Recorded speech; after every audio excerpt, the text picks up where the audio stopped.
Halo semuanya, kembali lagi di episode podcast Sangkir Marketing dan hari ini saya Davo Zairi atau biasa dipanggil Dava sebagai host ditemani dengan narasumber yang keren banget nih. Mungkin kakak boleh perkenalan diri dulu nih. Oke, halo Kak Dava, halo juga pendengar video podcast kali ini. Nama aku Aditya Panokalin, bisa dipanggil Adit. Dan kali ini aku mau membahas mengenai Fore Coffee, yang mana Fore Coffee ini adalah brand kopi lokal yang sukses banget bikin image modern dan juga kekinian, apalagi di Indonesia. Nah benar banget kata Kak Adit nih guys, kita untuk topik hari ini tuh kita bakal bahas seputar marketing nih. Marketingnya tuh gimana sih di abad 21 ini kan pastinya marketing tuh udah berkembang dan gak stuck di situ aja kan. Nah hal itu jujur aku penasaran banget dan pastinya nanti bakal dijelasin oleh Kak Adit yang pastinya lebih ahli daripada aku. Nanti mungkin Kak Adit bisa aja nih langsung jelasin strategi-strategi marketing dari Fore itu sendiri, dimulai dari mungkin dari dinamikanya Fore sendiri itu mungkin Kak Adit bisa jelasin nih dia tuh lagi di tahap apa.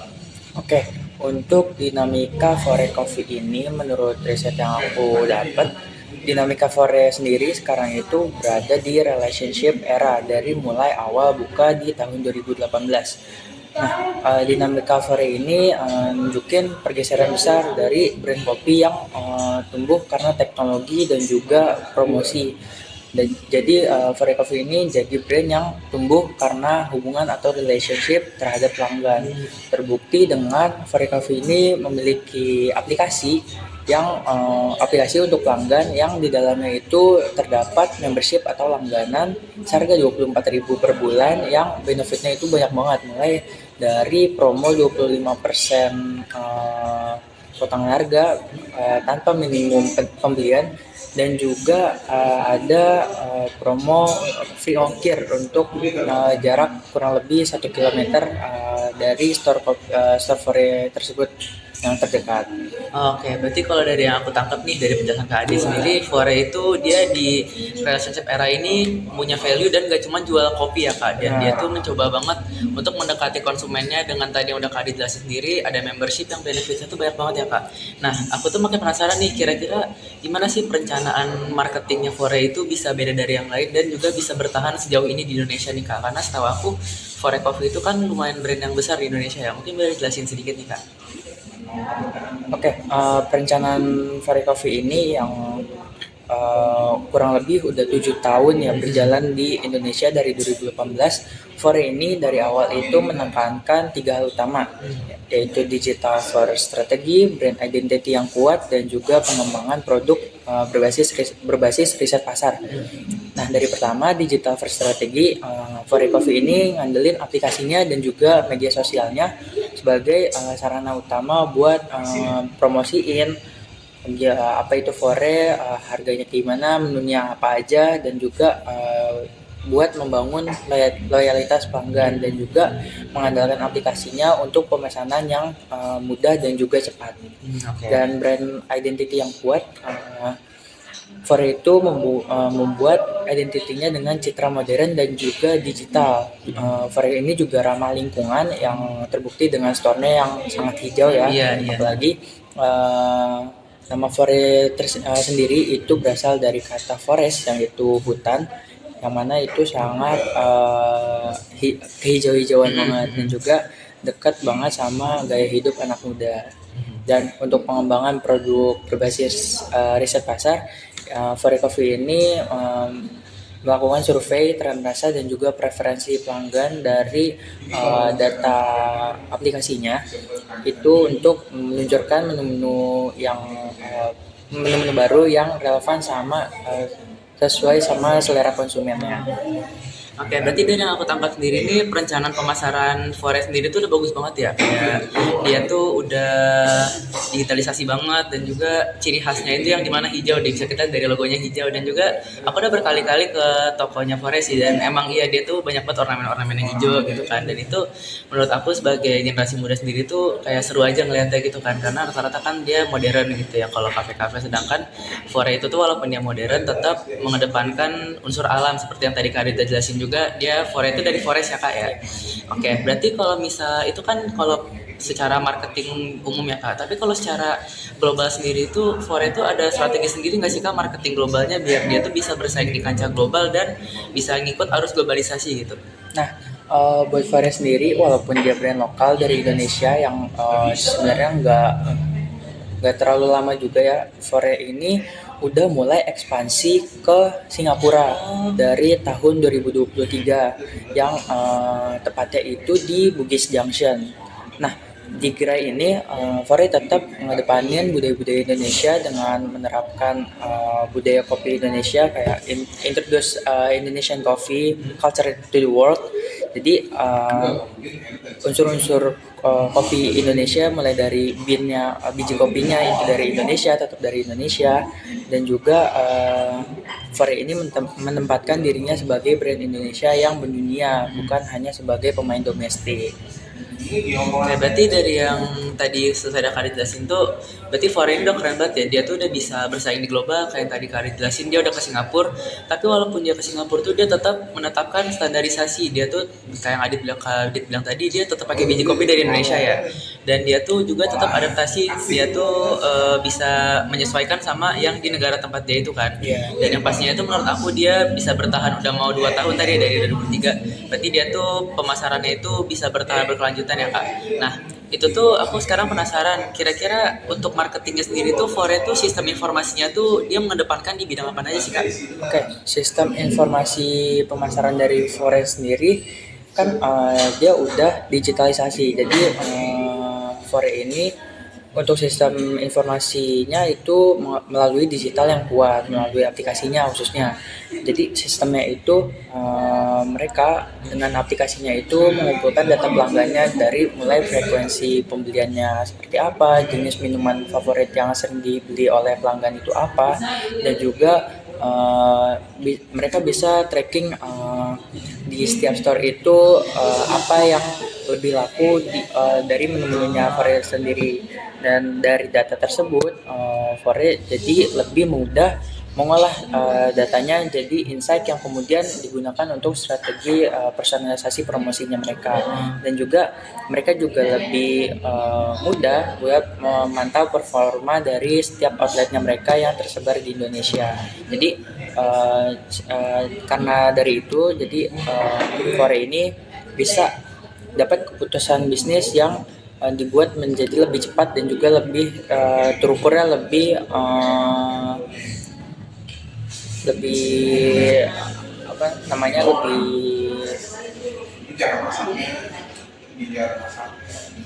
Lebih maju gitu ya? iya betul, lebih cepat gitu loh. Oke.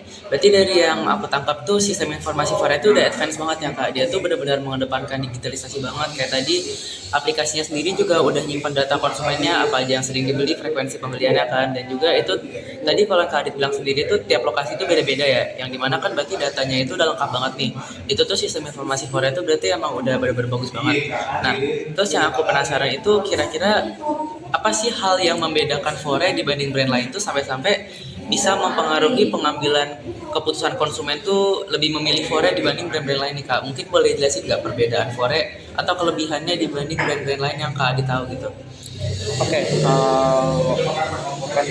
kan target dari pasar Fore ini konsumennya itu mulai dari usia 18 sampai 35 tahun, yang mana usia tersebut adalah merupakan milenial, boomers maupun Gen Z, yang mereka tuh generasi ini mengedepankan gaya hidup cepat, digital, dan juga senang nih mencoba hal baru. Fore ini menerapkan dengan aplikasinya dengan dipengaruhi oleh beberapa faktor. Yang pertama itu kemudian akses digital, jadi pembelian itu bisa dilakukan lewat aplikasi. Jadi kita nggak harus datang ke store-nya langsung, pesan lewat kasir. Itu kan kita harus nunggu lagi lama pesanan kopi kita. Nah kalau Fore ini kita bisa memesan apa yang kita mau pesan di aplikasi tersebut, lalu kita datang ke store terdekat. Nah itu kemungkinan saat kita datang ke store terdekat, kopi tersebut udah pasti jadi. Dan juga selain itu Fore ini mengedepankan kampanye emosional, jadi seperti ajakan gitu loh, lebih percaya diri dan peduli lingkungan. Jadi menciptakan keterikatan emosional dengan merek Fore Coffee ini.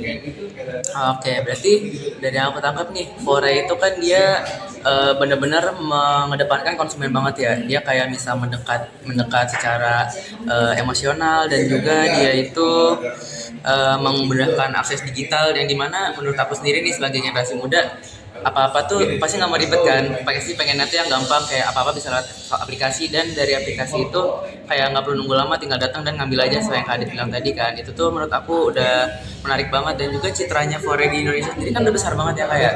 Nah, aku tuh sekarang penasaran nih, kira-kira untuk Fore sendiri itu dia segmentasi, targeting dan positioningnya itu dalam marketing itu gimana nih Kak? Kayak misal dia lebih target ke generasi apa, dan juga dia posisi industrinya itu kayak gimana nih Kak?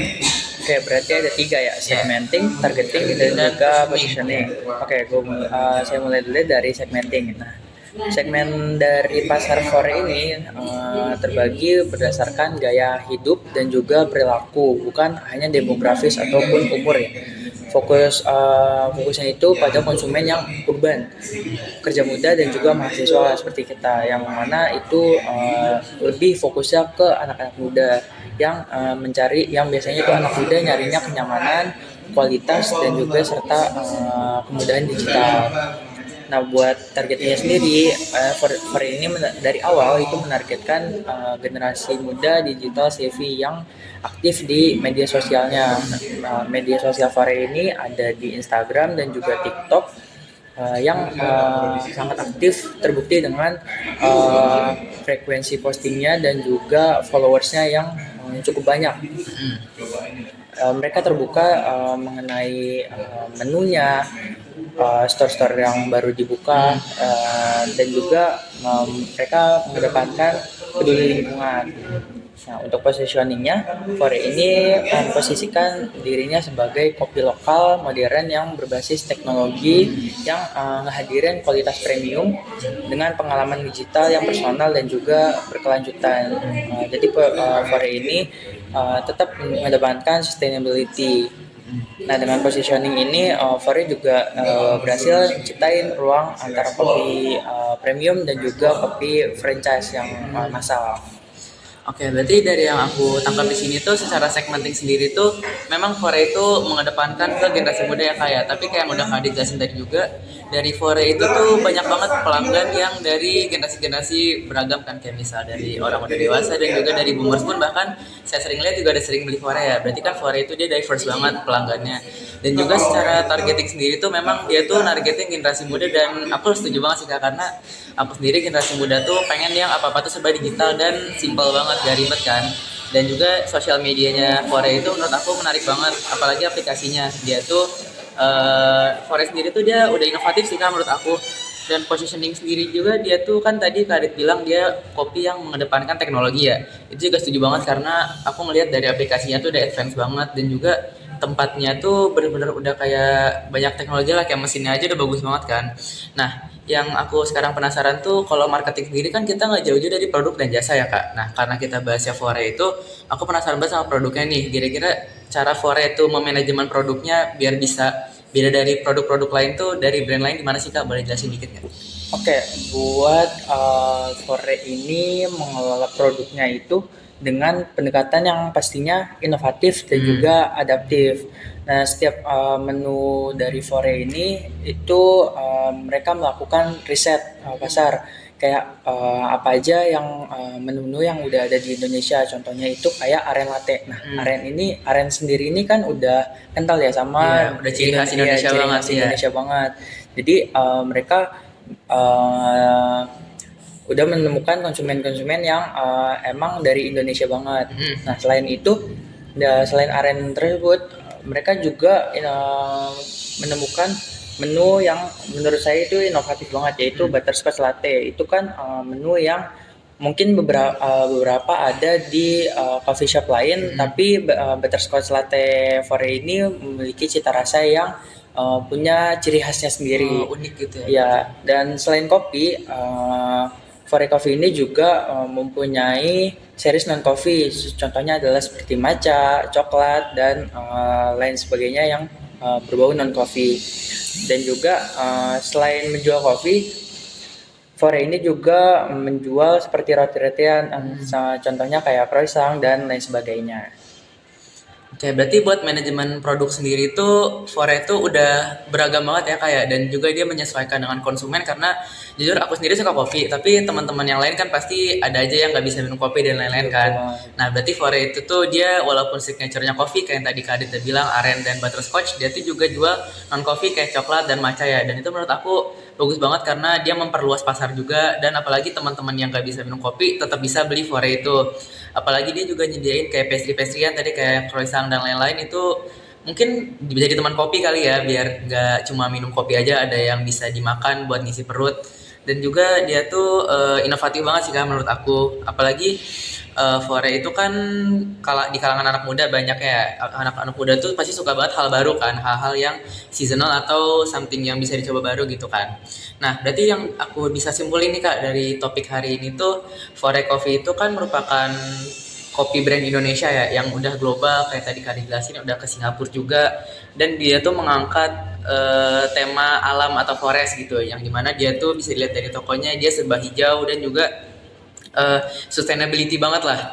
Nah terus juga Fore itu tuh udah digitalisasi banget dan teknologinya udah advance serta marketing dia tuh udah luas banget ya kak. Dia tuh nggak cuma jual produk tapi juga bisa mendekat dengan konsumen kayak dari aplikasinya dan juga membership lain-lain. Dan menurut aku membership itu hal paling menarik sih kak karena dari 24.000 aja kita tadi dapat berapa kak diskon 25% ya? 25% dan itu menurut aku gede banget apalagi bisa free ongkir juga tadi dalam jarak 1 kilometer ya. Itu tuh benefitnya banyak banget sih kak dan aku jadi jujur makin tertarik nih sama Fore Coffee setelah dijelasin sama Kak Adit tadi. Nah, tapi kalau menurut Kak Adi sendiri tuh mungkin boleh simpulin sedikit nggak tentang Fore Coffee ya, tentang topik hari ini? Oke, intinya Fore Coffee ini adalah brand kopi yang terbilang sangat sukses ya di Indonesia. Bukan hanya marketingnya, tapi juga digitalisasinya.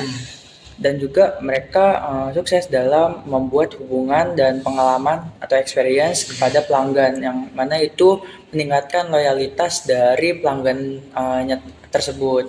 Dan juga Fore nggak hanya fight di dunia perkopian di Indonesia, tapi mereka juga bisa fight di dunia kopi di luar negeri. Contohnya kayak Singapura yang pun di Singapura mereka cukup gencar dalam penjualannya. Oke, menurut aku worth it ya karena kalau kita langganan atau membership per bulan 24.000 itu, kita nggak cuma beli membershipnya doang, tapi 24.000 itu include dengan free 1 cup apapun menunya. Mau americano atau butterscotch yang tadi udah saya jelaskan juga itu free. Dan juga selain itu ada promo lain setiap tanggal 25 itu buy one get one dan setiap hari Senin itu buy two get one. Dan juga promo free ongkir tadi juga itu lumayan banget kan karena bisa free ongkir kan tanpa kita keluar rumah jadi diantar. Oke. Kalau aku kan jujur masih agak awam dengan sistem membership Fore ini ya kak. Kalau Fore itu dia tetap ada sistem poinnya nggak sih kak kayak member-member lain gitu? Nah, jadi Fore ini juga untuk meningkatkan loyalitas pelanggannya, dia juga menerapkan sistem poin. Jadi per 1 poinnya itu adalah 10.000 transaksi 10.000. Jadi kalau misalnya kita beli butterscotch contohnya 33.000 atau 34.000 itu kita mendapatkan 3 poin. Nah, yang mana poinnya itu kalau misalnya dikumpulkan itu bisa ditukarkan lagi dengan produk dari Fore tersebut. Untuk produknya sendiri itu terbatas atau bisa banyak pilihan gitu kak penukaran poinnya? Maksudnya? Dia tuh cuman bisa beberapa menu aja atau ada banyak pilihannya penukaran poinnya itu? Ada banyak hampir semua produk dari Fore itu bisa ditukarkan bukan hanya kopi, non kopi juga bisa, bahkan pastry-nya pun bisa. Oh berarti cuma dengan 24.000 tuh walaupun aku jarang kesana tetap worth it ya kak ya? Karena dengan bayar 24.000 aja tuh langsung dapat 1 cup gratis dan itu apapun. Dan itu bertahan selama sebulan diskonnya berarti ya? Oh berarti lumayan worth it ya berarti dengan 24.000 tuh banyak banget benefitnya ya kak? Karena Fore sendiri ini bukan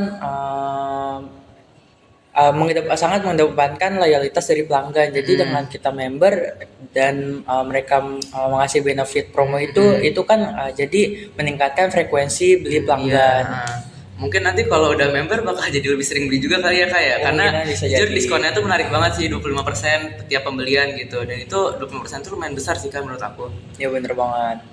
Jadi yang menurut aku ini kesimpulan utamanya itu kita sebagai jual brand tuh nggak harus jual produk aja ya Kak. Ya. Kita tuh tetap harus memahami pasar dan tetap berinovasi terus dan nggak berhenti di situ aja kan. Kita tuh harus tetap berkembang dan juga ciptain pengalaman yang bermakna ya Kak ya. Betul banget. Oke Kak Adi, sebelumnya terima kasih banget udah bisa hadir di podcast ini sebagai narasumber yang keren banget. Aku jadi dapat insight banyak tentang Fore dan juga dunia marketing di abad 21 nih Kak. Untuk teman-teman juga terima kasih banget yang udah hadir di podcast Sangkir Marketing hari ini. Untuk segmen 1 hari ini saya Daf Zairi sebagai host, mencukupi untuk sampai kali ini. Terima kasih sudah menonton. Dadah semua.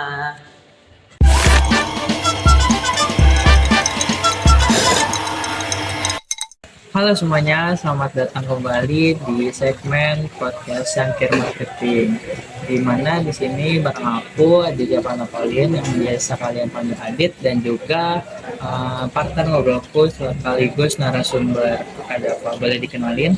Oke, halo semua. Kenalin nama aku Daf Zairi dan pada segmen kali ini bakal jadi narasumber dalam topik kita kali ini ya Kak Adit ya, yang bakal membahas tentang masih seputar marketing di abad 21 ini, dan masih nggak jauh-jauh juga kok, kita juga masih ngebahas salah satu brand kopi juga yang cukup besar di Indonesia dan bahkan sekarang udah mulai ekspansi ke global nih Kak Adit, yaitu brand Kopi Kenangan gitu Kak Adit. Oke, mengenai kopi kenangan nih Kak Dava. Mungkin boleh saya bertanya mengenai kopi kenangan, dimulai dari gimana sih dinamika industri dari kopi kenangan tersebut?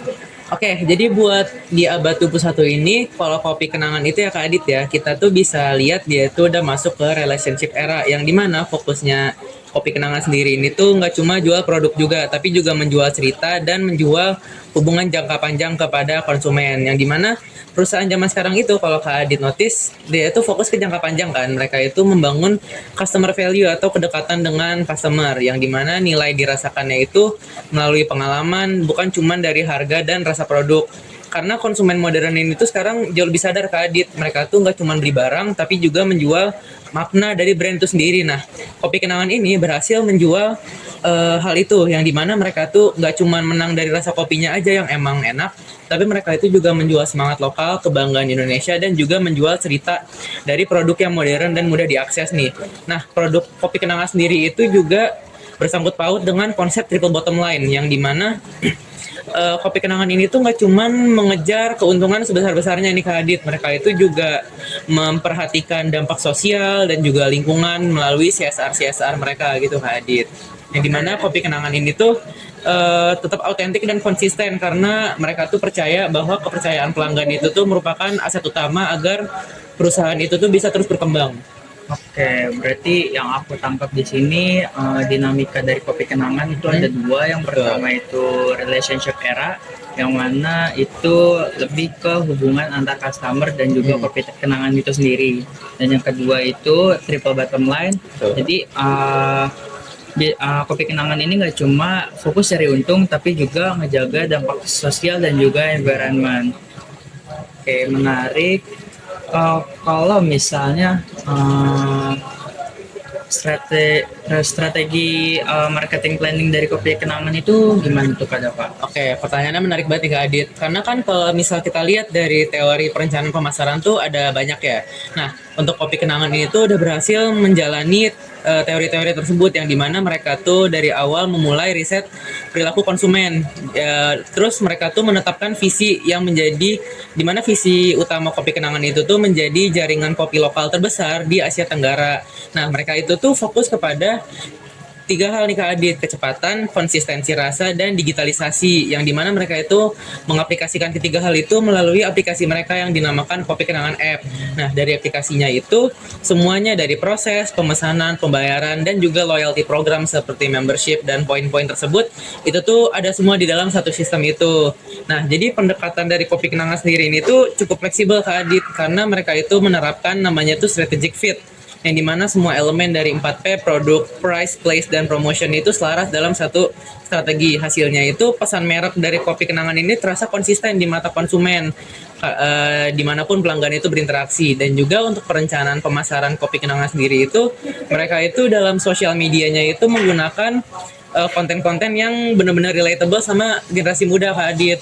Dan juga mereka itu sering banget collab sama artis-artis yang lagi naik daun, kayak misal kemarin itu tadi tau film Sore nggak nih kira-kira? Iya, tahu. Nah itu tuh mereka tuh collab sama Dion Wiyoko dan konten mereka tuh viewsnya melonjak banget gitu Kak Adit. Jadi mereka tuh berhasil menerapkan perencanaan pemasaran yang benar-benar strategis banget buat menarik konsumen.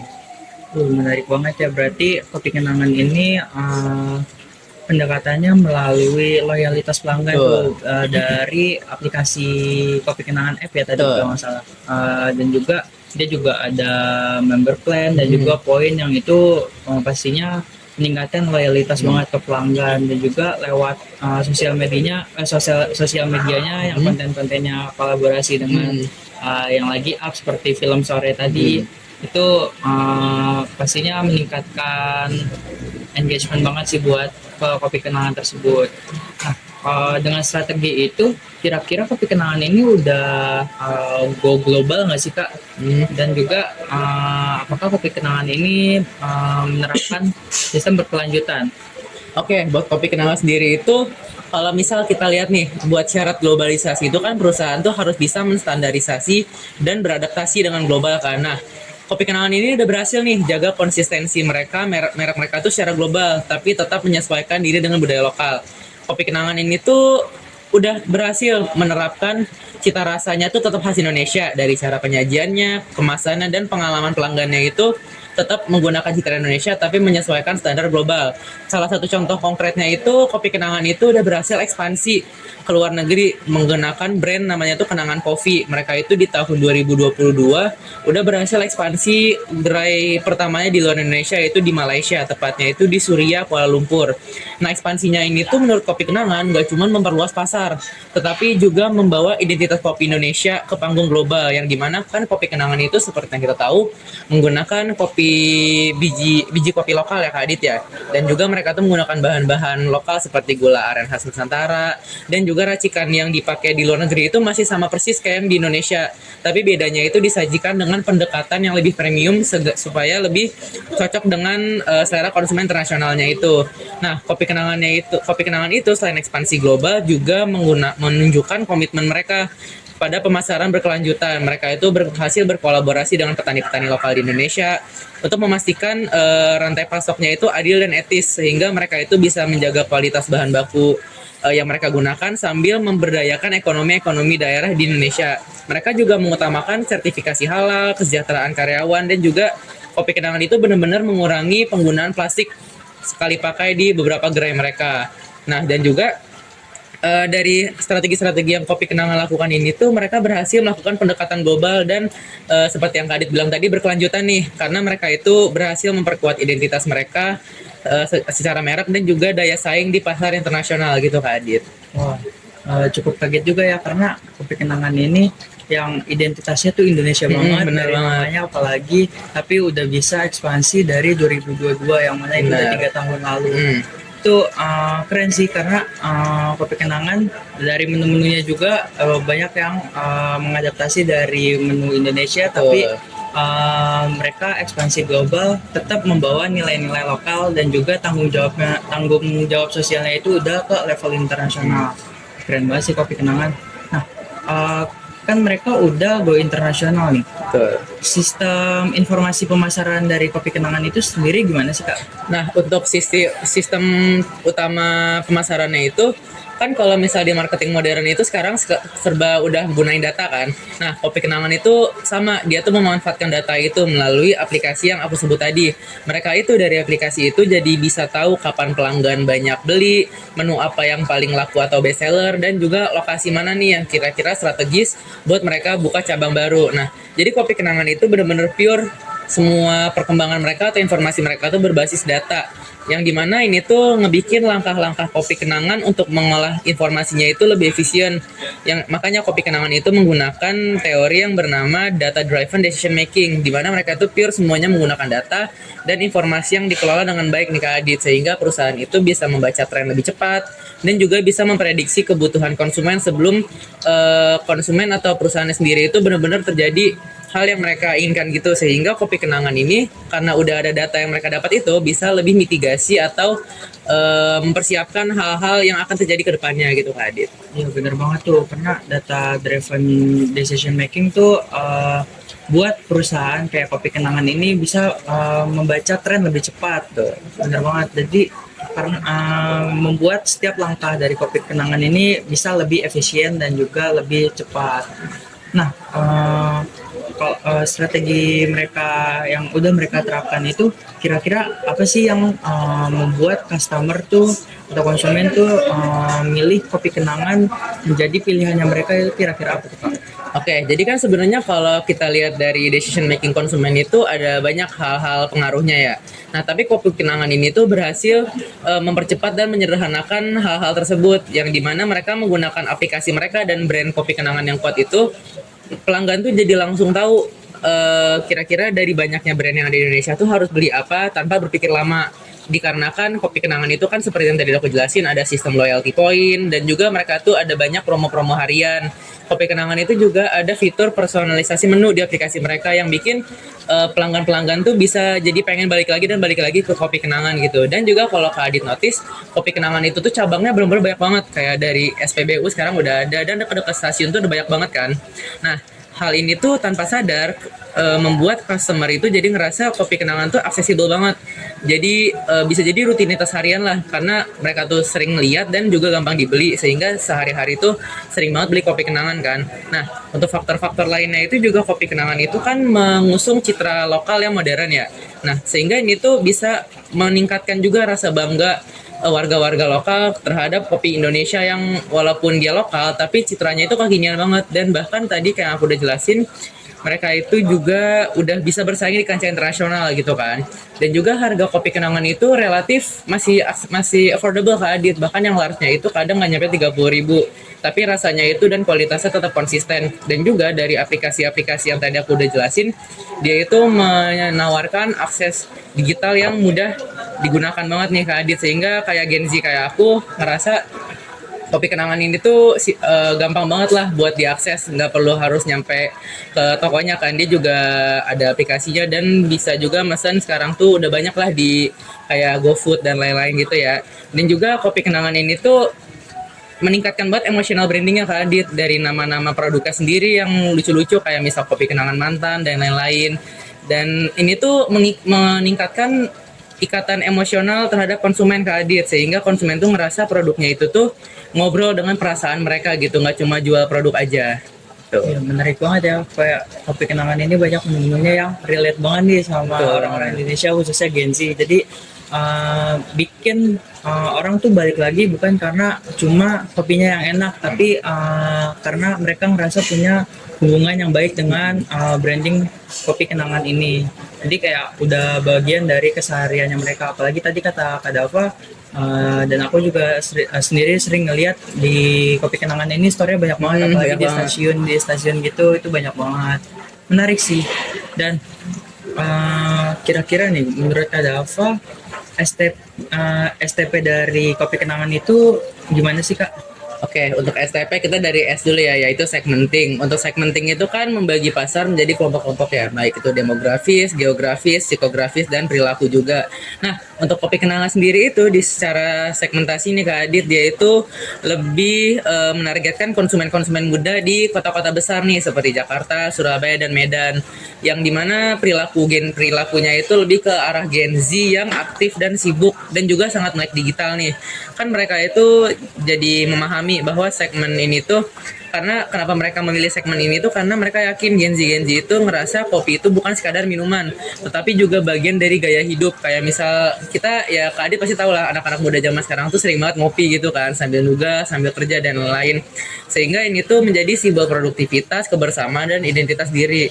Nah, untuk targetingnya sendiri itu, Kopi Kenangan ini tuh menerapkan concentrated targeting, atau mereka itu fokus kepada kalangan muda atau pekerja kantoran dan juga mahasiswa yang ingin kopi kualitas tapi harganya terjangkau dan juga pelayanannya cepat. Karena Kopi Kenangan ini tuh sekarang tuh bener-bener dia tuh kayak fast foodnya kopi lah. Dan juga bahkan mereka itu sekarang ada brand, ada produk yang namanya Kopi Kenangan hanya untukmu, di mana itu tuh bisa ditemuin di minimarket terdekat. Nah, Kopi Kenangan ini kan juga relevan dengan gaya hidup cepat dan budaya grab and go kan, sehingga ini tuh cocok banget buat zaman sekarang yang apa-apa tuh pengen cepat dan simple. Nah, kemudian untuk positioningnya sendiri, Kopi Kenangan itu memposisikan dirinya itu sebagai kopi lokal rasa global, dan ini tuh benar-benar udah terrealisasikan dari yang tadi aku udah jelasin. Walaupun mereka menggunakan bahan-bahan lokal dan juga citranya lokal banget, mereka tuh tetap bisa bersaing nih di tingkat internasional. Bahkan dari elemen bisnis, desain logo yang minimalis, menu mereka tuh juga mudah diingat banget lah karena unik kan. Dan juga mereka itu tuh komunikasi di media sosialnya itu bener-bener nggak kaku banget, kayak dekat banget lah sama konsumen. Sehingga menurut aku secara positioning, Kopi Kenangan itu nggak cuma bikin orang ingat produknya doang, tetapi juga perasaan mereka terhadap Kopi Kenangan itu sendiri tuh personalnya kebentuk banget, Kak Adit. Oke, bener banget sih, aku setuju banget karena Kopi Kenangan kan udah go internasional juga ya, udah ekspansi ke luar negeri. Pasti STP-nya tuh udah proper banget. Jadi karena STP ini menurut aku bukan hanya teori yang ada di buku, teori yang tertulis, tapi STP ini menjadi pedoman buat pelaku usaha. Contohnya kayak Kopi Kenangan ini menjalani bisnisnya. Dan selain STP nih Kak, gimana sih produk manajemen dari Kopi Kenangan sendiri? Oke, untuk produk manajemen itu kita mulai dari produk life cycle ya. Kopi Kenangan ini tuh sekarang menurut aku masih di tahap pertumbuhan, karena walaupun dia udah besar perusahaannya, mereka tuh tetap nggak berhenti berinovasi secara berkelanjutan. Kayak mereka tuh masih sering tambah-tambah inovasi produk baru, dan juga yang kayak tadi aku udah jelasin, mereka itu menginovasi dengan, walaupun mereka udah ada gerai, mereka tuh tetap membuat produk ready to drink seperti yang Kopi Kenangan hanya untukmu itu, yang ada di e-commerce dan juga supermarket atau minimarket terdekat. Nah, Kopi Kenangan ini walaupun udah bikin ready to drink, mereka tuh nggak menurunkan kualitasnya, tetap pakai 100% biji lokal, gula aren asli, dan juga susu segar. Tapi bedanya tuh cuma dikemas lebih praktis aja nih Kak Adit, biar konsumen itu tanpa harus ke gerainya tetap bisa mengakses Kopi Kenangan. Nah, dan juga Kopi Kenangan ini tuh berhasil memperluas produknya itu melalui kekuatan merek mereka sendiri, yang dimana kan mereka itu udah cukup dikenal ya. Kopi Kenangan ini tuh juga menerapkan namanya itu channel diversification, yang dimana mereka itu memperluas saluran distribusi tanpa menggunakan gerai offline store doang. Mereka itu kerjasama sama retail modern seperti Alfamart, Indomaret, dan juga marketplace online seperti e-commerce yang aku sebut tadi Kak Adit, yang dimana Kopi Kenangan ini tuh berhasil adaptasi dengan perubahan perilaku konsumen yang apa-apa tuh pengen semuanya itu simple dan terdigitalisasi Kak Adit. Menarik banget tuh, apalagi aku tadi menarik sama channel diversification, karena mereka kerjasama juga sama retail modern kayak Alfamart, Indomaret, itu kan supermarket ya, atau minimarket yang gampang dijangkau ya. Apalagi di pelosok-pelosok Indonesia juga banyak minimarket yang seperti itu, dan juga makin mempermudah nih buat konsumen untuk menikmati kopi dari Kopi Kenangan yang pastinya enak nih rasanya. Dan juga mereka yang menarik tuh, mereka inovasinya nggak cuma dari rasa, tapi juga dari cara menjangkau konsumennya. Betul. Wah, menarik banget tuh. Dari semua yang kita bahas tuh, yang aku tangkap dari tadi tuh mengenai dinamikanya kopi kenangan, terus dengan mereka ekspansi global, terus cara mereka menjangkau konsumennya itu sangat amat bagus, dan juga digitalisasinya apalagi ya mengenai kopi kenangan. Wah, keren banget. Mungkin karena kita udah di penghujung podcast kali ini, ada nggak sih closing statement nih buat dari Kak Dava buat kopi kenangan dan juga buat pelaku bisnis kayak kopi kenangan? Oke, ada Kak Adit. Oke, buat closing statement hari ini dari topik yang udah aku sampaikan tadi, buat kalian yang pengen buka bisnis itu bisa contoh kopi kenangan untuk terus berinovasi dan jangan takut buat ngelakuin hal yang beda dari yang lain. Bisa dilihat dari kopi kenangan, mereka itu menggunakan nama-nama produk yang unik dan juga mereka itu tetap mengusungkan citra lokal yang menandakan bahwa kita sendiri sebagai Indonesia itu tetap bisa bersaing di internasional gitu. Intinya kalian jangan takut buat selalu berkembang dan jangan nyaman di posisi kalian yang segini-segini aja. Walaupun kalian udah merasa kalian aman, tetap buat berkembang dan berinovasi gitu sih Kak Adit. Oke, bener banget. Apalagi ngebangun brand di abad ke-21 ini yang sangat amat menjamur, terutama kopi ya. Betul. Itu sangat amat susah. Jadi harus ada pembeda dari kompetitor lainnya. Contohnya kayak kopi kenangan ini yang membangun hubungan ke konsumennya melalui aplikasi, melalui cara mereka membuat loyalitas dengan pelanggan. Itu sangat amat menarik sih. Oke, terima kasih buat Kak Dava selaku narasumber mengenai kopi kenangan ini. Mungkin terima kasih juga untuk mendengar podcast kali ini. Sampai jumpa dan sampai ketemu di kesempatan berikutnya. Dadah.